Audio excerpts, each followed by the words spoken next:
السلام علیکم ورحمۃ اللہ وبرکاتہ۔ اعوذ باللہ من الشیطان الرجیم، بسم اللہ الرحمن الرحیم، رب زدنی علما۔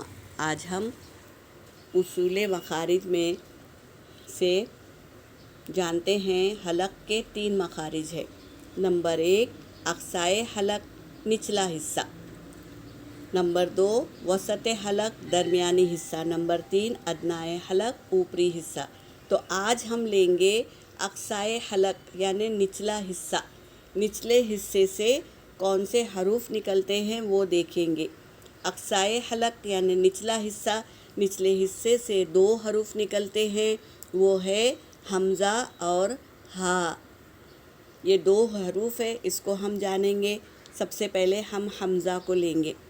حمزہ، تو حمزہ کا کیا ہے؟ خود کی شکل میں ہے حمزہ۔ اب یہاں پر دیکھو حمزہ الف کی شکل میں ہے۔ الف ہمیشہ خالی ہوتا ہے، جو الف خالی نہ ہو وہ حمزہ کہلاتا ہے۔ تو یہاں پر الف کے اوپر زبر ہے تو یہ حمزہ بن گیا، تو اب اسے حمزہ کہیں گے، الف نہیں کہیں گے۔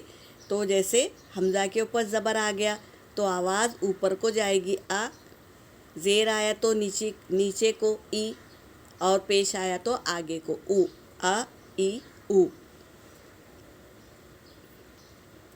جیسے کہ دیکھو حمزہ کے اوپر زبر ہے تو حمزہ کو لام میں ملائیں گے، اللہ، اللہ کے نام سے پہلے زبر ہے تو اللہ کا نام پر پڑا جائے گا، اللہ، اس طرح۔ تو یہاں پر حمزہ الف کی شکل میں ہے۔ اب لیں گے حمزہ ساکنہ۔ حمزہ ساکنہ تقریباً 1150 مرتبہ آیا ہے قرآن پاک میں حمزہ ساکنہ۔ تو ہم جانیں گے حمزہ ساکنہ کیا ہے۔ حمزہ ساکنہ یعنی دیکھو الف پر سکون ہے تو یہ حمزہ بن گیا، تو یہ حمزہ ساکنہ الف کی شکل میں ہے، اور حمزہ کے اوپر سکون ہے تو یہ حمزہ خود کی شکل میں حمزہ ساکنہ ہے۔ اسی طرح واو کے اوپر بھی حمزہ ہے تو یہ حمزہ ساکنہ، یا پر بھی ہے تو حمزہ ساکنہ ہے۔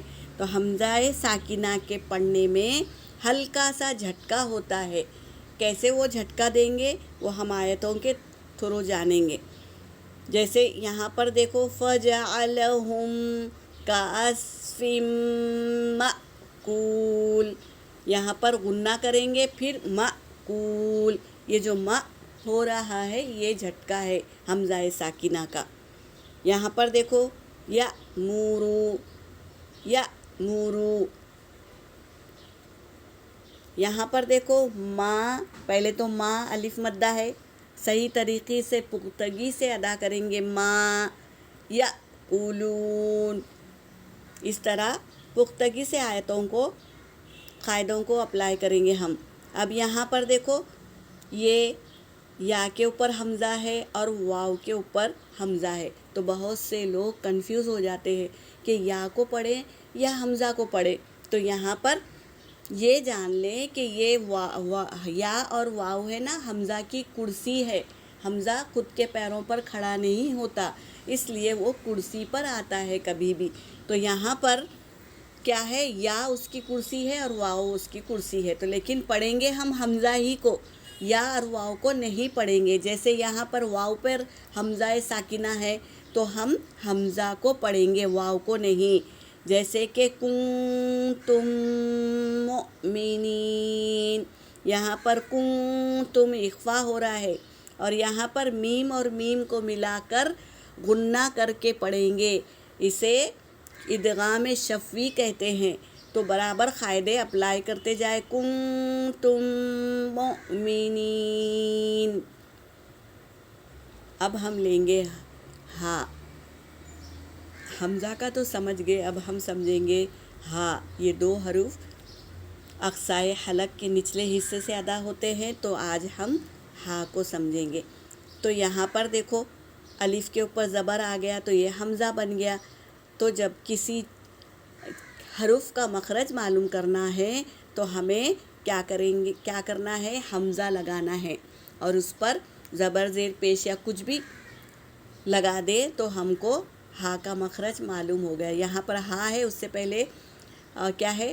زبر ہے، حمزہ کے اوپر زبر لگایا گیا ہے، تو کیسے مخرج پہچانا گیا ہے؟ دیکھو، حمزہ ہا زبر آہ، ای، او، تو یہ وائبریٹ جو ہو رہا سینے سے، تو سینے کے جانب سے ہا نکلتا ہے، جیسے کہ محتدین، اور یہاں پر انعمت علیہم، تو ہا کی آواز جب ہم نکالیں تو ہمارے سینے میں وائبریٹ ہوتا ہے، علیہم، ہم، جو یہ ہم ہو رہا ہے یہ ہا کا مخرج ہے، یہاں سے نکلتا ہے ہا۔ اب ہم ہا کو جان لیے ہیں، تو ہا کا مخرج کیسے نکالتے ہیں وہ بھی جان لیے، جیسا کہ ہم اردو میں ہار، ہاتھی کہتے ہیں، اس طرح ہا کا مخرج نکلتا ہے۔ اگر ہم اس والے ہا ہوا کے ساتھ نکالیں گے بڑی ہا، تو یہ غلط ہوگا، صحیح کیا ہے؟ ہار، ہاتھی، یہ ہا کا مخرج ہے، تو اس کو ہم جان لیے ہیں۔ انشاءاللہ ہمیشہ آیت پڑھنے کے ٹائم ہم دونوں میں فرق جانیں گے، اور جہاں سے اس کا ہا کا مخرج ہے وہیں سے ہا نکالیں گے۔ یہاں پر میرا سبق ہو گیا، اللہ تبارک تعالی ہمیں سکھا دے، ہمارا کام پہنچانا ہے، اللہ سکھائیں گے انشاءاللہ، محنت کرنے والوں کو اللہ سکھا دیتے ہیں، تو آپ محنت کریے، قاعدے کو اپلائی کرے اور یاد کرے، سمجھے، تو اللہ ضرور تمہیں سکھا دے گا انشاءاللہ۔ وآخر الدعوانا ان الحمد للہ رب العالمین۔